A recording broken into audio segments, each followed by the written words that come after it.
tomona mobile na yo abimaka na po mobe na makala natala mobile na nga na kiti ya libala ya honneur limisa biloko tout ya mibale lisusu nga na besabaka nga na zemi kaka atika nga par terre oyaka na vi na po aboma ngai tosala nini nzambe mpe akoki ozopulimo na ye ofaki na ye. Toutes les personnes que vous allez voir dans cette émission sont des véritables témoins. Elles rendent témoignage de leur propre histoire de famille. Nos histoires sont donc réelles et sont racontées par des vrais témoins.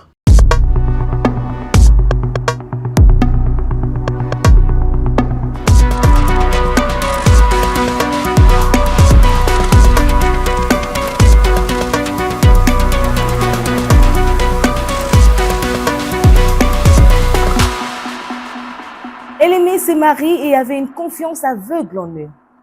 L'un l'a abandonné pour s'installer avec une autre à l'est du pays. Et l'autre l'a menti, trahi, volé, appauvri et largué dans la nature. C'est cette histoire de vie dont nous allons parler aujourd'hui avec la principale victime, Maggie Ngunda. Mesdames et messieurs, je vous prie de la recevoir chez vous.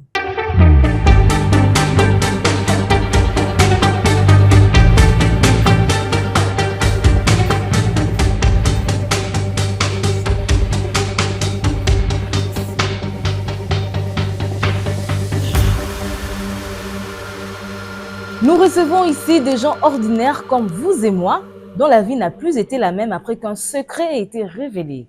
Nous avons devant nous Madame Maggie. Bonjour maman. Bonjour Maman Zola. Vinayo et bebaki mukolo mobali no akendaki guerre. Tokobeta ngo mwasima. Ebisa biso ozanani o se présenter liboso ya balandi bazotala aussi.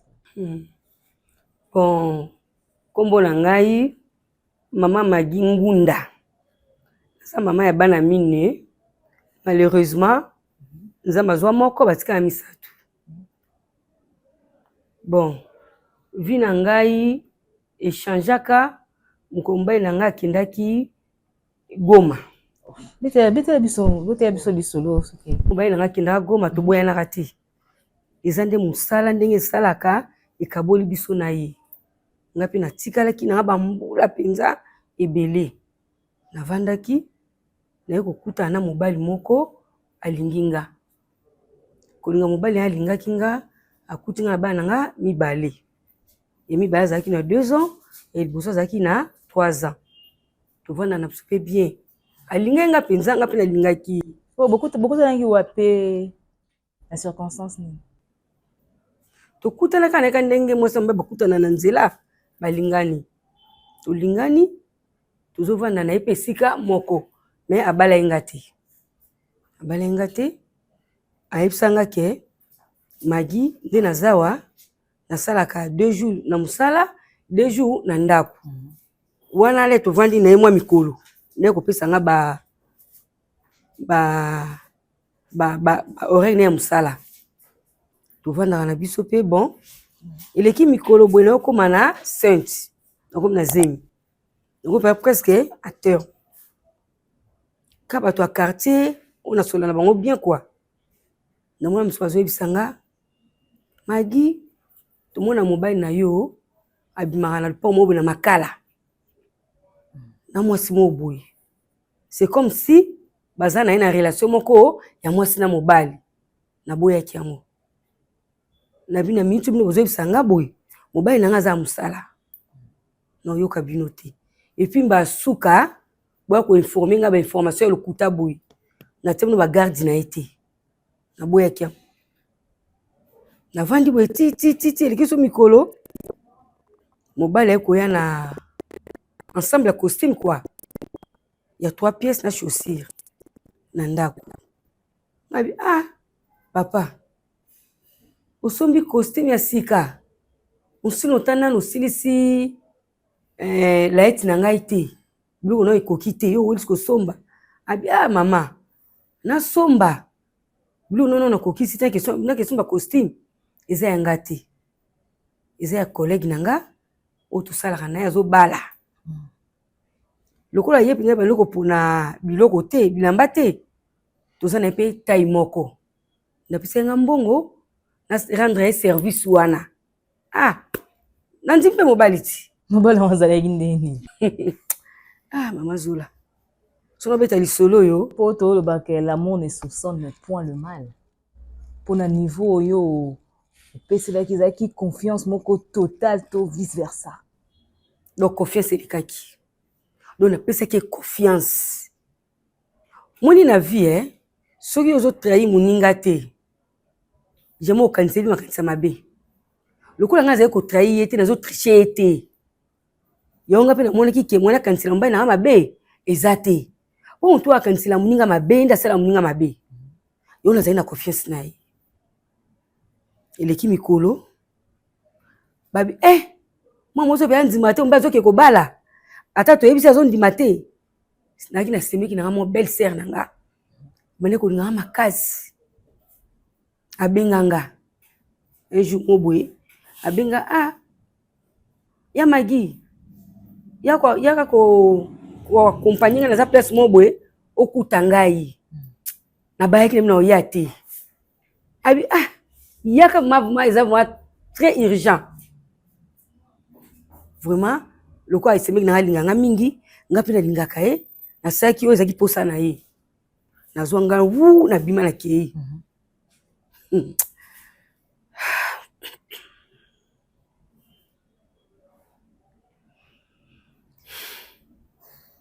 Des choses graves. Na ya na kuta mobali na ngai na kota na lopangu wana o sebeki na benginga na tala mobali na ngai na kiti ya libala ya honneur na ba vende baza ozo melisa muninga pa zo melisa na kota penza boye na kweya na sala nini na ke mentionné na ba vya pwa na pupoli Famille on menasa ki yote.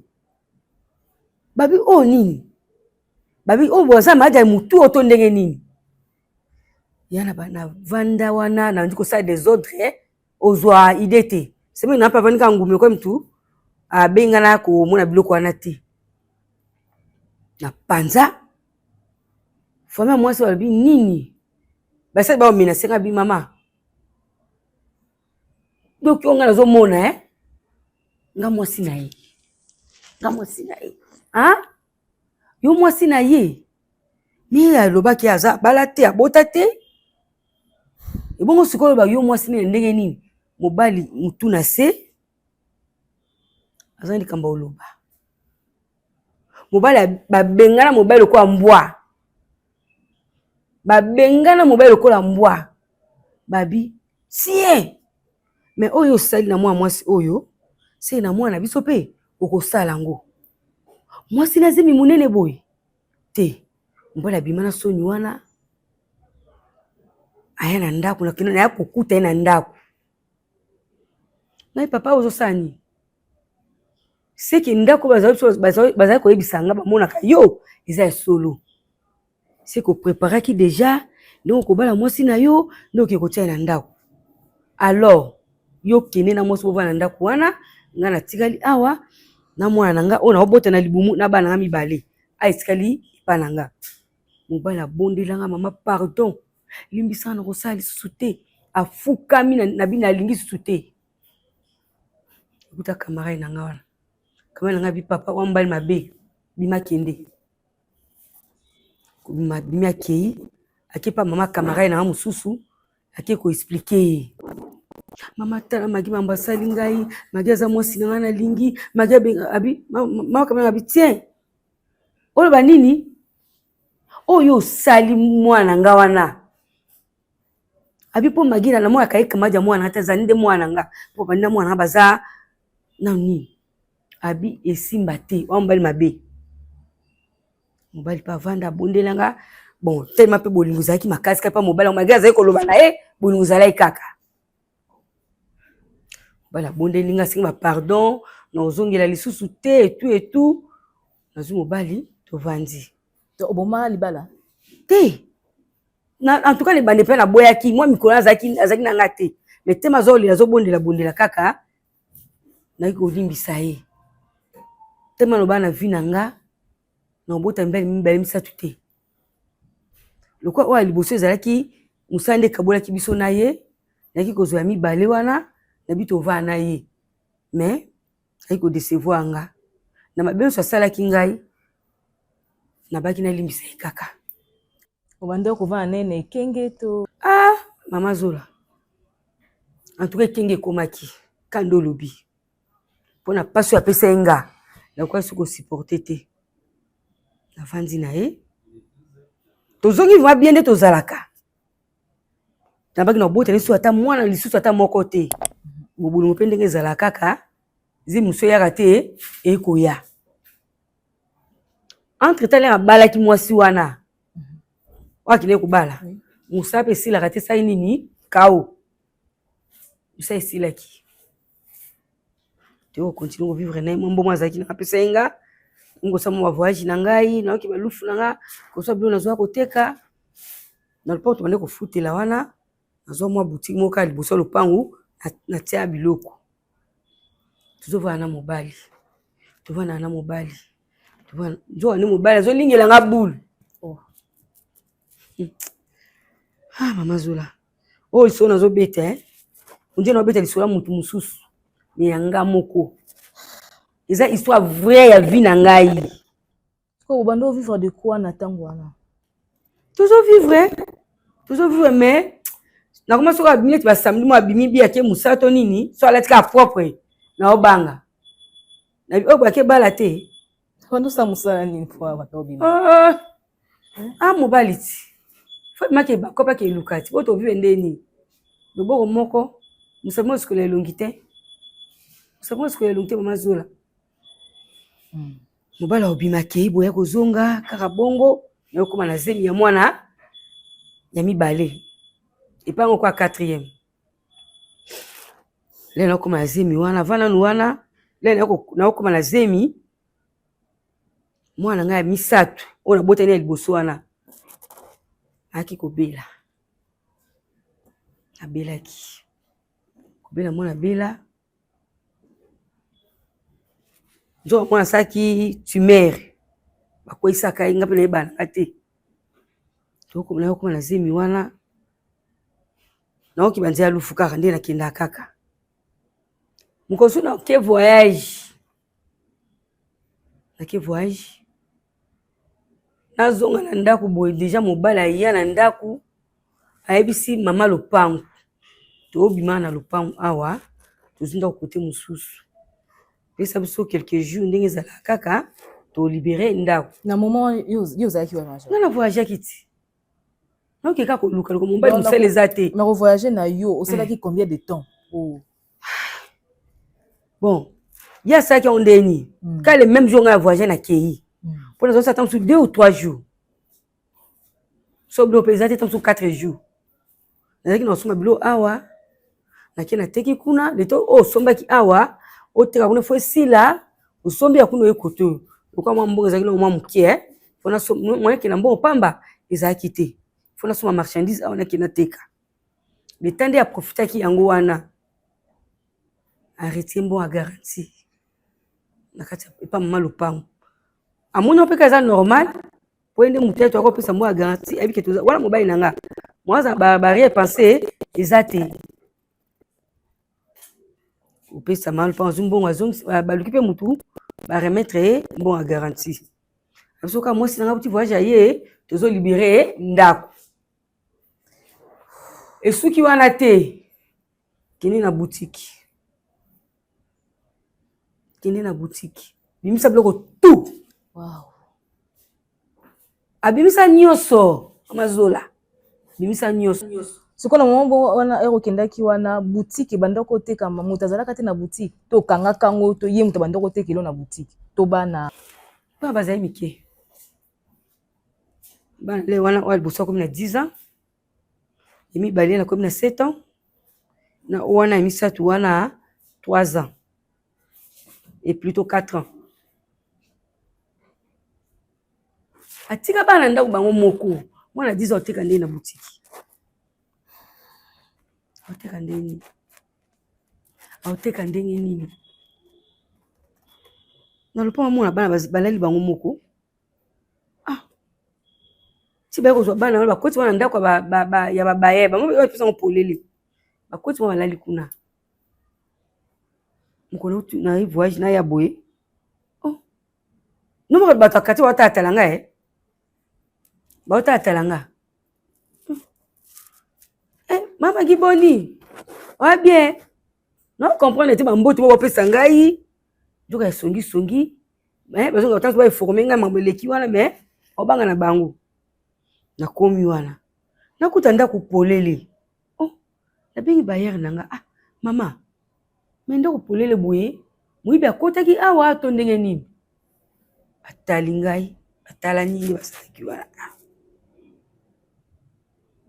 donc yo ti mobali no azwi mbongo ndako ayo oyebi te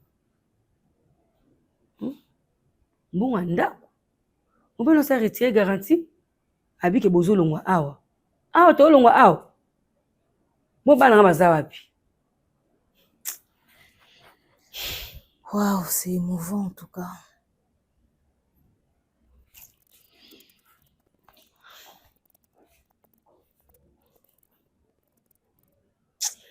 Noka pasi atika bana nga mike baomona kati ya ndako.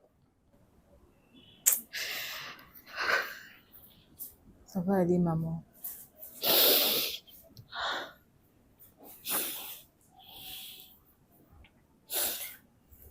Abi na boutique kuna pe biloko eza te atika nga par terre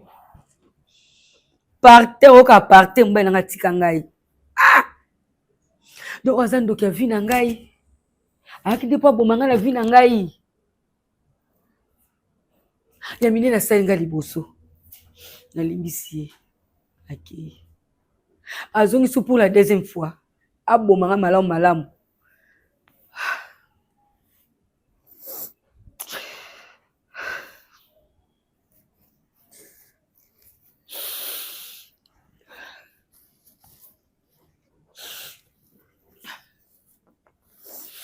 na boutique nakuta biloko eza te atala ata bana te biloko eza te ata eloko omona kati ya ndako eza te na boutique eloko eza te me oyo eza nini oyo yaka na vi na po aboma ngai to asala nini.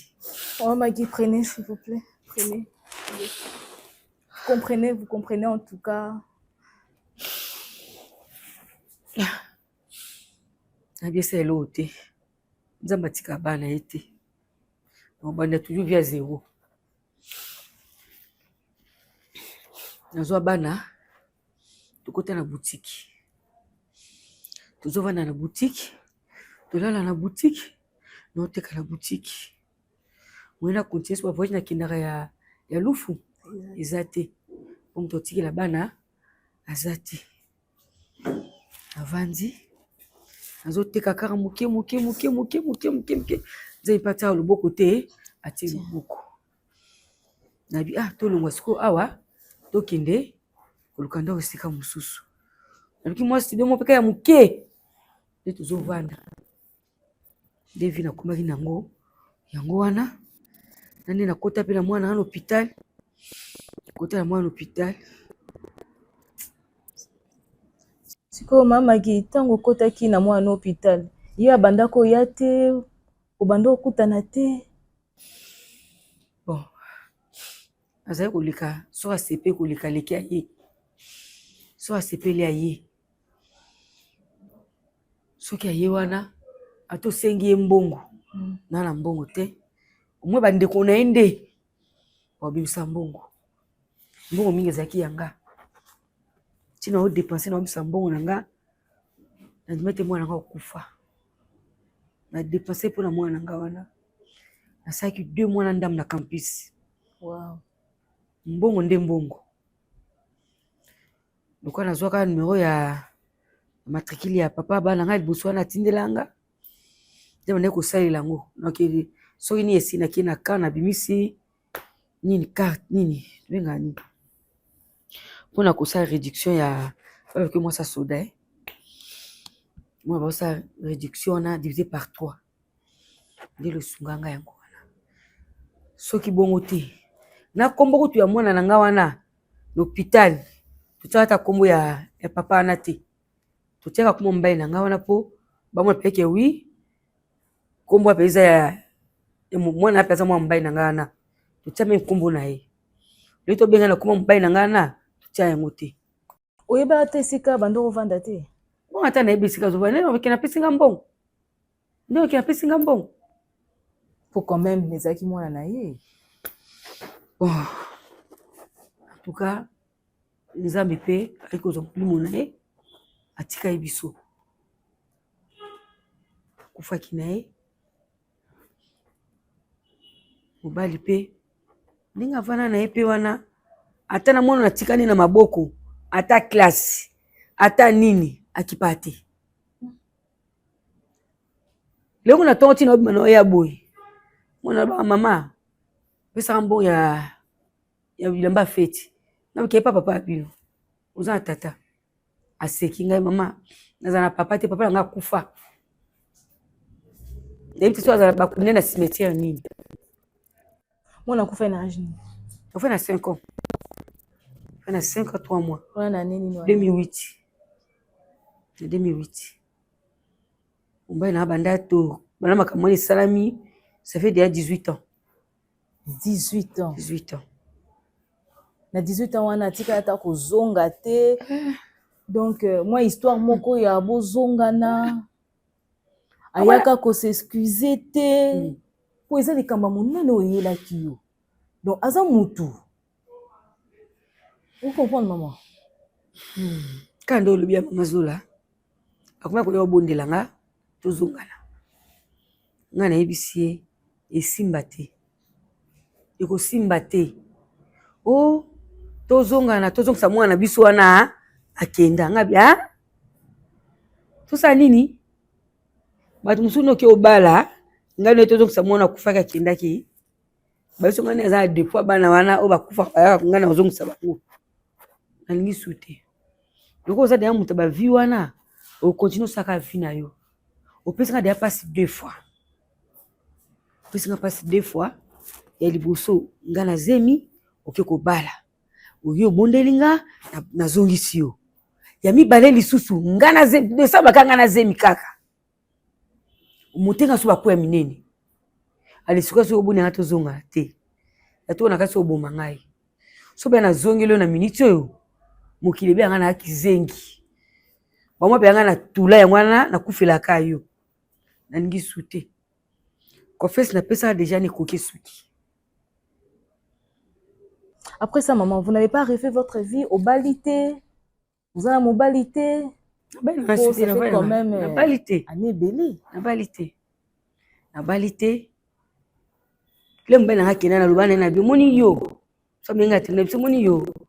Ndenga na suki na mwana na suka wana to suki na wana. Yo po suki na ka bungu.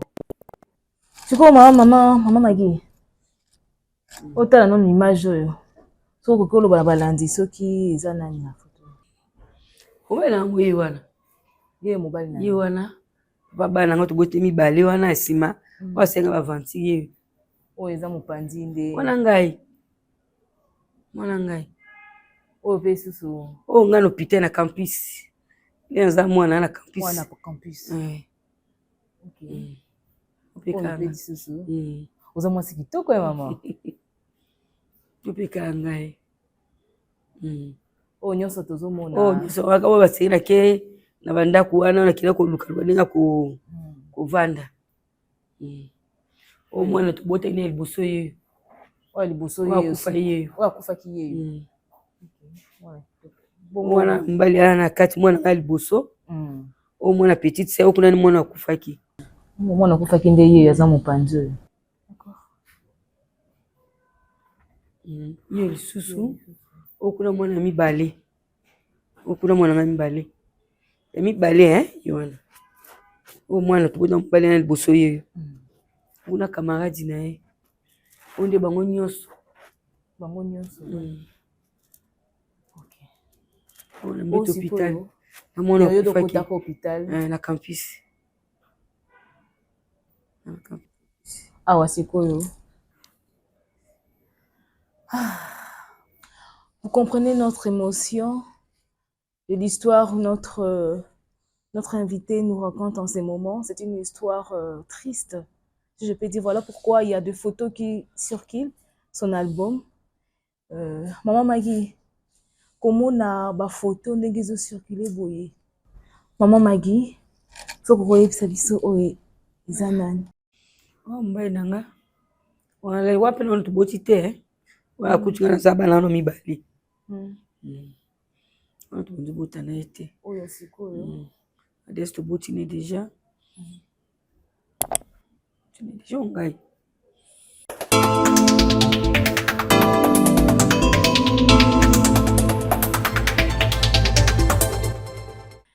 Merci Maman Maggie pour na histoire na yo oyo.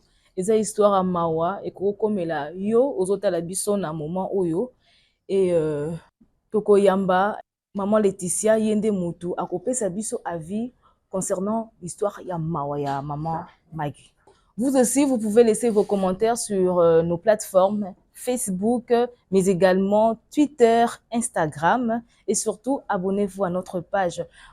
Madame Laetitia, nabandi Olandi histoire ya maman na biso Maggie, histoire moko yo ezo toucher bato ebele o bazotala biso avis na eza nini? J'ai eu des larmes aussi. Nakoyoka maman Maggie koloba kobeta histoire na ye oyo. Eza facile te ko en dirait ba douleur oyo ba coup o akutani nango.